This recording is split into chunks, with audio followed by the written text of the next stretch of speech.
குடும்பத்துடன் கைதாகும் திமுகவின் அமைச்சர். ஒட்டுமொத்த திராவிட முன்னேற்றக் கழகமே ஊழல் செய்து வரும் நிலையில், திராவிட முன்னேற்றக் கழகம் 3 ஆண்டுகள் நிறைவடைந்த நிலையில் பல குற்றச்சாட்டுகளும் மாதம் மாதம் எழுப்பப்பட்டுதான் வருகிறது.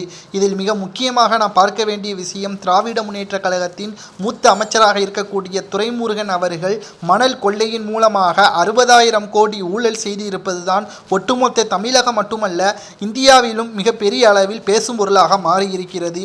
ஆனால் முதல்வர் ஸ்டாலின் அவர்கள் பொம்மையாகத்தான் செயல்பட்டு வருகிறார் என்றும் எடப்பாடி பழனிசாமி மட்டுமல்ல, எதிர்க்கட்சி தலைவர்களும் தற்பொழுது விமர்சனம் செய்து வருகிறார்கள். நீதிமன்றத்தில் செந்தில் பாலாஜி அவர்களின் வழக்கு நிலுவையில் இருக்கும் நிலையில் இன்று வரை புழல் சிறையில் தான் அடைக்கப்பட்டிருக்கிறார்.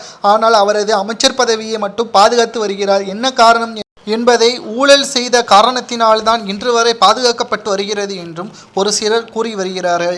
இந்த நிலையில்தான் பொன்முடி அவர்களுக்கு 3 ஆண்டுகள் சிறை தண்டனை வழங்கியிருக்கக்கூடிய நீதிமன்றம் அடுத்த கட்டமாக குடும்பத்துடன் செந்தில் பாலாஜி அவர்களையும் பொன்முடி அவர்களையும் தொடர்ந்து குடும்பத்துடன் துரைமுருகன் அவர்களை கைது செய்வதற்கான நடவடிக்கைகள் தீவிரமடைந்து வருவதாகவும், நாளை மறுநாள் துரைமுருகன் அவர்களின் வழக்கு நீதிமன்றத்தில் வரவுள்ளது. இந்த வழக்கை விசாரணை செய்யக்கூடிய நீதிபதி ஜெயச்சந்திரன் அவர்கள் அனைத்து ஆதாரங்களையும் அமலாக்கத்துறை அதிகாரிகள் ஏற்கனவே நீதிமன்றத்தில் சமர்ப்பித்துள்ளனர். இந்த நிலையில்தான் செந்தில் பாலாஜி அவர்களைப் போல் துரைமுருகன் அவர்களும் புழல் சிறையில் அல்ல, திகார் சிறைச்சாலையில் அடைக்கப்படுவார் என்றும், அவரது மனைவி, மகன் மற்றும் மருமகன் இவர்கள் அனைவரும் கூண்டோடு சிறைக்கு செல்வார்கள்.